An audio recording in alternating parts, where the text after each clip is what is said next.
Coucou, c'est Cathy, je reviens vers vous pour un nouveau tuto pour Bibicraft. Alors pour changer, j'ai décidé de vous faire le tuto. Vous vous souvenez, j'avais pris ces fonds de panier avec, j'ai fait ce panier où pour l'instant je range la dentelle. J'ai mis une petite étiquette, donc là c'est marqué handmade, et là il y a une petite balle de laine parce qu'à l'origine c'était pour moi mettre ma laine. Donc j'ai décidé de vous faire ce petit tuto. Alors, on va commencer, on va faire avec le petit, mais c'est pareil pour tous les autres. Donc voilà. Alors pour ça il vous faut un fond avec les trous. C'est un peu le bazar sur mon bureau. Un marqueur, un crochet, alors ou 4 ou 3,5, c'est pour rentrer, il faut qu'il rentre dedans. Donc déjà ça, et ensuite pour le corps, un crochet comme ça. Et bien sûr, de la laine, bon, c'est pas de la laine, hein, 100% recyclé, comment ils appellent ça? Du J-yarn, c'est du t-shirt, hein, en fin de compte, recyclé. Donc là, bah, en rose, voilà. Si vous voyez des grosses patounes, j'ai ma cavette, il est là, et dès que je le bouge, il faut qu'elle fasse. Donc, moi, je vais prendre le 3,5, si je me trompe pas, c'est celui-là. Pour rentrer, alors je vous préviens, c'est dur, si vous avez de l'arthrose dans les mains comme moi, on le sent après. Hein. Non, non, Cahouette, non, non. Elle a un carton, elle est en train de faire ses griffes dessus. Voilà, j'ai perdu avec ces bêtises, excusez-moi. Donc là, je suis debout. Hein. Donc, on laisse un petit bout de fil quand même. On essaye de rentrer son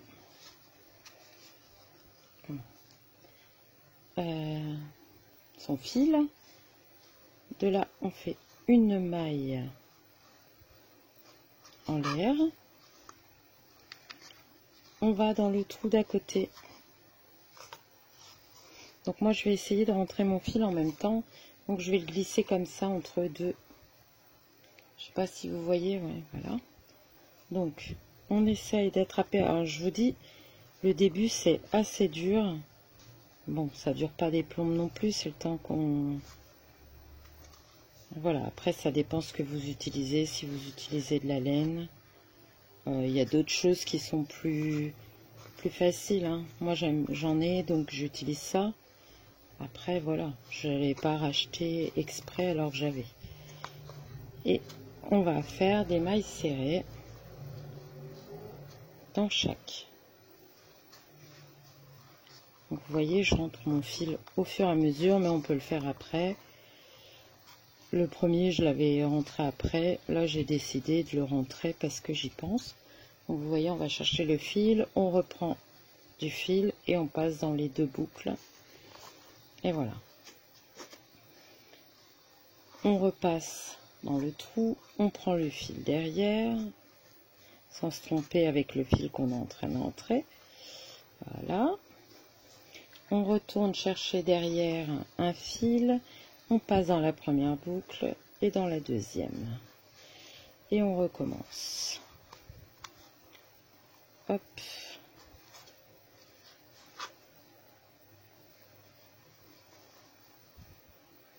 Dans la première boucle, dans la deuxième. Je vais faire tout le tour. Alors des fois on pourrait faire deux boucles, mais moi j'ai pas envie parce que bah, le trou il est assez fin quand même. Donc je fais tout le tour, je vous rejoins là. Alors, me voilà arrivée. Je vais faire celle-ci.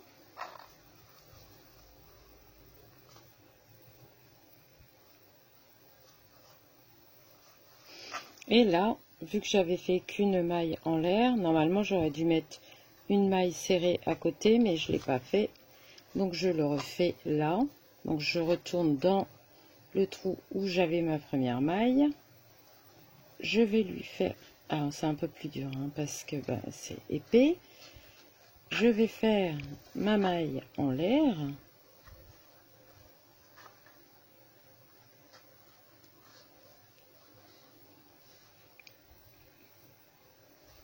Donc vous voyez, ça finit comme ça. Et je vais travailler. Alors, je vous montre. C'est un point comme si c'était du jersey. Il monte comme ça. Donc, je vais travailler dans les V, mais pas celui-ci, celui qui va compter pour ma première maille. Donc, il faut que je passe, vous voyez, entre le V, là. Il ne faut pas que je passe en dessous de ma maille là, il faut que je passe dans le V. Alors, avant de faire ça, il faut que je change de crochet. On va commencer avec le 4 avant de passer au plus gros. Alors, ça va être un peu dur le temps de faire ce premier rang. Là, je suis passée et je fais la première maille de mon rang. Donc, je vais mettre mon marqueur pour me souvenir que c'est la première maille. Hop. Voilà. Et là, je vais aller travailler, pas dans le creux, là où ça serait plus facile, hein, dans le V. Il faut repasser dans le V là, à l'extérieur. On reprend un fil et on refait une maille serrée. Et on est parti comme ça tout le tour. Donc là, j'ai travaillé dans ce V là, je vais travailler dans le V à côté. Alors, je vais chercher ma maille, je reprends un fil, je passe à travers mes deux mailles, je tiens un peu pour dire de laisser de l'espace quand même, parce que ça se resserre ce genre de fibre. Et là, ben, vous faites attention parce que c'est plus facile de passer par les trous, mais c'est pas le trou qu'on veut, c'est le V. Après, on va y penser automatiquement, mais lors du premier tour, vaut mieux bien réfléchir et prendre son temps. Hop, je passe et on va aller comme ça jusqu'au bout. Donc, je repasse.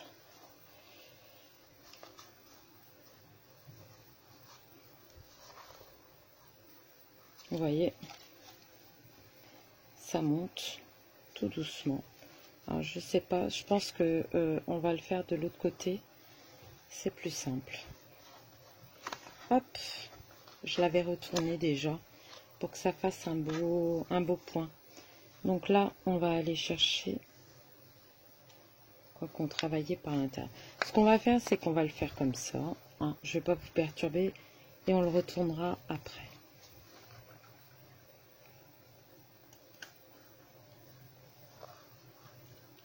Hop. Mince. Voilà, je vais jusqu'au bout et je reviens vers vous. Alors, j'arrive là où il y a mon marqueur. Donc, je suis à la bonne dimension. À part que moi, j'ai crocheté par l'intérieur. Normalement, c'est par l'extérieur. Donc, je retourne mon petit... je retourne mon premier rang. C'est Pistache qui est arrivé. Alors, désolé pour la tondeuse. Je vais enlever mon marqueur. Et je vais recommencer ma première maille de mon rang. Je vais rester encore avec le crochet numéro 4,5 et j'augmenterai après. Alors, je vais le défaire. Voilà. On va passer dans le V. Ça sera plus facile comme ça par l'arrière. Je tire mon petit fil et je fais,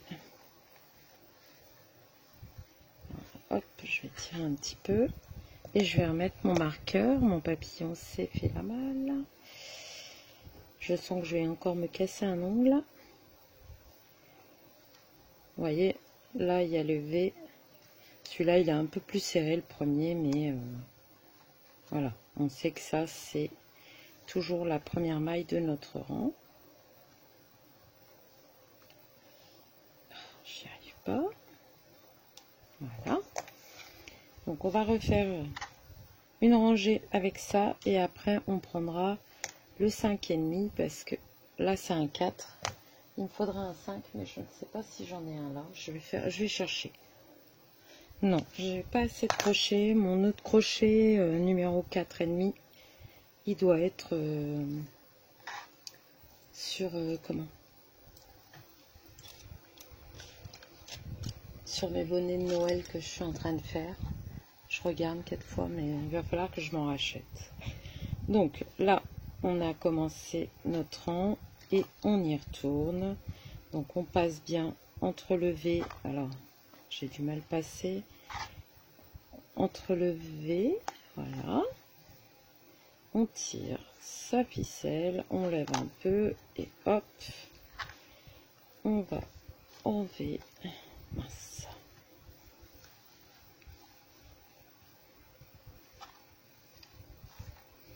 Aujourd'hui c'est la cata, je me casse les ongles,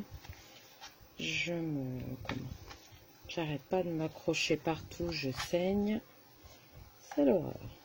Donc voilà, on continue. Alors vous voyez, maintenant on le fait par l'extérieur, c'est beaucoup plus simple, mais on a plus de place aussi. On relève et on prend sa boucle et on passe par les deux boucles. On fait que des mailles serrées, mais à chaque fois on prend dans le V et pas dans la maille. Alors je fais le dernier tour, et je vous reprends. Alors je suis à mon dernier point. Donc vous voyez, ça va bien, c'est en train de se resserrer. C'est pour ça que là on va passer. Alors normalement l'idéal ça serait un 5 et après un 5,5, mais comme je vous dis, je manque de crochets donc je ne peux pas. Donc là je prends directement mon 5,5, j'enlève mon marqueur. Mon ongle est en train de se casser au fur et à mesure et vous voyez, j'ai beau le nettoyer, c'est tellement il se dédouble. Donc je prends, donc là c'est mon dernier, je refais dans ma première pour entamer le troisième rang, je crois. Voilà, avec le numéro 5. On n'oublie pas de toujours mettre son marqueur, c'est important. Hop.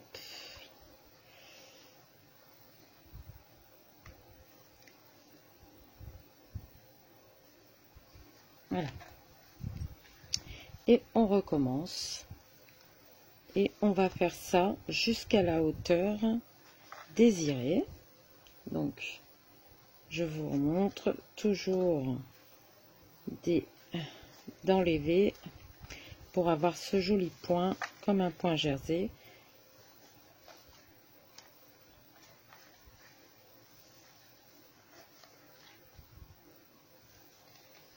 Vous voyez, c'est quand même un peu plus simple. Par contre, il faut bien tirer sur son fil. N'oubliez pas que c'est du fil élastique. Mais vous allez faire ça et vous allez tourner. Alors, si vous aviez un 4,5 et un 5, bah, vous faites par exemple 3,5, 4, 4,5, 5, 5,5. Moi, comme j'ai 5,5, bah, c'est tout, je passe à 5,5 directement. Et vous allez monter comme ça, pardon, je ne me mets pas en face, tout le long, en n'oubliant pas à chaque fois de remettre votre marqueur en début, alors sur votre première maille. Et vous allez monter et je vous montre à la fin comment on arrête. Je mets sur pause. Alors, on est sur la fin. parce que c'est un petit pot, donc si je veux y mettre par exemple mes crochets, des crayons, des pinceaux, des crayons, des ciseaux aussi par exemple, c'est la bonne hauteur. Donc je vais le terminer. Donc vous voyez, à chaque fois j'ai remonté mon marqueur. Donc si vous voulez faire des jolis marqueurs comme ça, il y a le tuto sur la chaîne, toujours en partenariat avec Bibicraft, parce que c'est là que j'ai eu le lot de petites épingles. Donc là, on est monté à chaque fois. Je suis ouf là.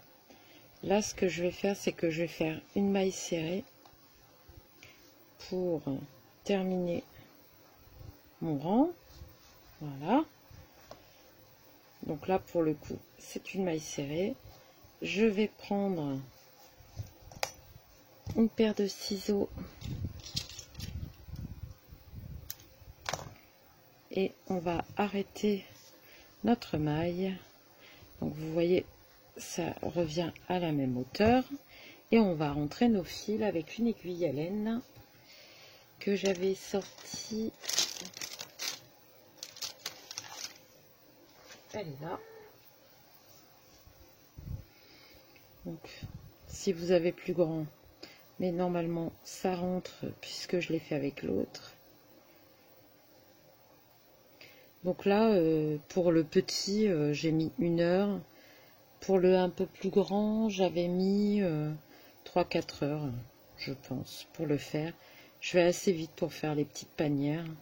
J'avoue que le fait d'avoir un fond, ça aide. Et ça rigidifie un peu le truc. Donc le fait est que les mailles, comme on a fait avec un crochet plus petit et là plus grand, bah, ça a évité de se resserrer comme ça. Là, il est resté bien droit. Alors, on va rentrer les mailles. Alors moi, ce que je fais, c'est que je le rentre comme ça, comme ça. Voilà. Donc, où on continue comme ça. Voilà, comme ça, vous voyez, il n'y a pas de démarcation. Et après, je vais le passer comme ça, dans les V.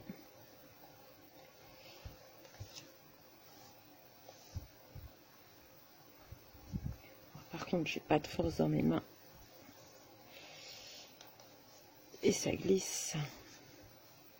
Mais voilà. Je le repasse encore une fois ou deux. Et après, je vais couper mon morceau. Mais vous pouvez aller encore plus loin, hein, mais moi je pense que ça sera bon là. Il faut juste que j'arrive à le sortir. Voilà. Si vous n'y arrivez pas, prenez une pince. Moi, c'est ce que j'ai fait tout à l'heure. Là, je vous avoue que j'ai mal au pouce. Et voilà. Et si vous voulez mettre une petite étiquette, vous choisissez la couleur que vous voulez. Donc là, j'ai des couleurs comme ça. Et j'ai des couleurs toutes marron.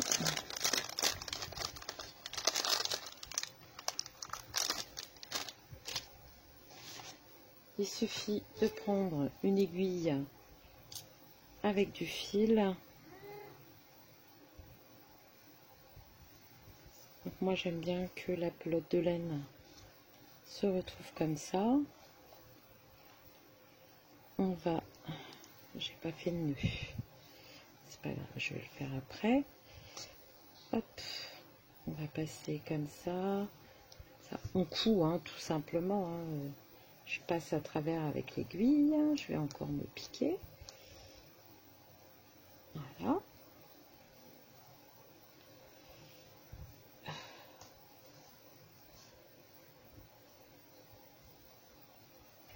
Donc là, ce que je vais faire, c'est que je fais un nœud pour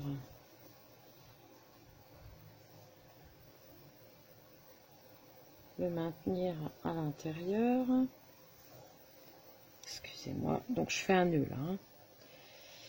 Je couperai après, je refais un nœud.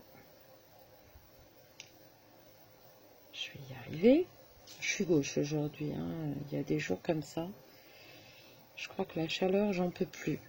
J'ai envie d'automne. Donc là, je vais repasser une fois. Donc, dans le trou, on pique, on ressort dans le trou d'en face. Voilà.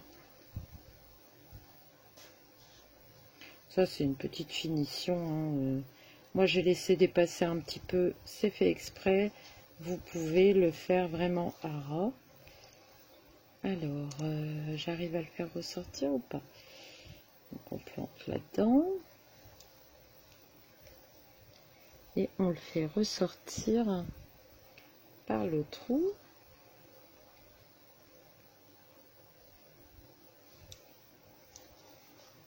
Je vais y arriver, voilà. Et ensuite, je vais faire un nœud.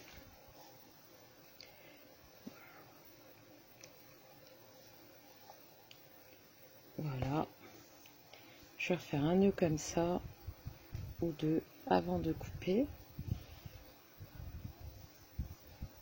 Pour être sûr.